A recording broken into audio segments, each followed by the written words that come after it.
All right, everybody, welcome back to Tech Trouble Busters. And today we're diving deep into something that, you hear about, but maybe you haven't really explored too much. Okay. We're going to be looking at F-Droid. F-Droid. Which is, I guess, the way I would describe it is like the app store for people who really like open source and free software. Absolutely. So it's an alternative app store specifically for Android apps that are free and open source. Yeah. And that's one of those things you hear all the time, right? Free and open source software. What does that even mean? Yeah. So free in this context doesn't just refer to the price, although a lot of the apps on F-Droid are free of charge. Right. But it's more about freedom of use.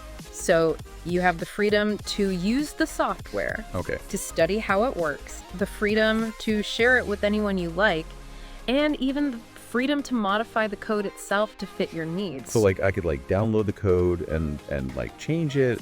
Exactly. If I knew how to code, I could change it and make it do something different. That's the beauty of free and open source software. Right. It empowers users in a way that traditional closed source apps don't. Yeah, because when I download an app from the Google Play Store or something like that, right?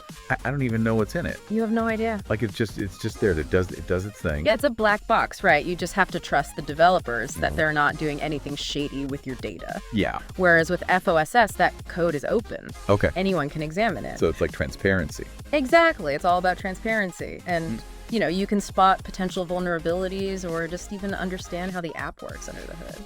So I guess the trade-off there is that it might not be as polished.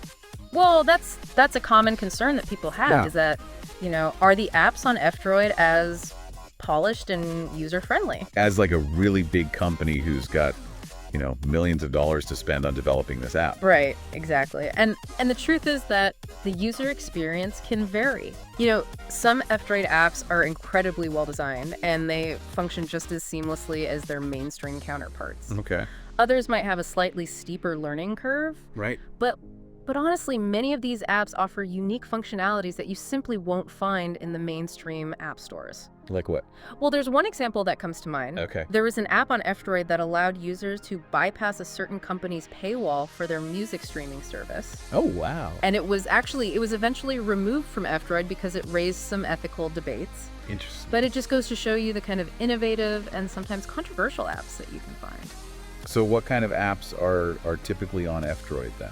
You'll find a wide variety. Okay. You've got productivity apps like note-taking apps, to-do lists. Okay. You have security-focused tools like password managers. Oh, okay. And even alternative social media platforms that prioritize privacy. Like what? Like Mastodon or Pixel Fed. Okay, I've heard of Mastodon. Yeah. That's like a Twitter. Yeah, it's a decentralized social media platform. Okay. So it's not controlled by a single company like Twitter or Facebook. Oh, interesting. It's more about connecting with people on your own terms, and it has a strong focus on user privacy and data ownership. Ah.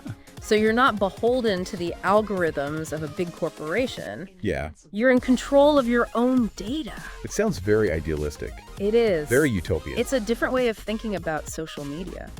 So how do I get F-Droid? Well, you're not going to find it in the Google Play Store. Okay. You have to download it directly from their website. Okay. But once you've downloaded it, it's a pretty straightforward installation process. Okay. And then you have access to this whole world of FOSS apps. So it's like installing a third-party app. Exactly. On my phone. Yeah, it's like side-loading an app. Okay, cool. All right, well, I think this has been really interesting. Yeah, it's a fascinating world. I've learned some stuff about F-Droid. Good. And, might have to check it out myself. I encourage you to. All right, and thanks everyone else for listening to this deep dive on F-Droid. For Tech Trouble Busters, and be sure to subscribe, like, comment, and share this video with your friends. And we'll be back with another deep dive soon. All right, see you next time. See you.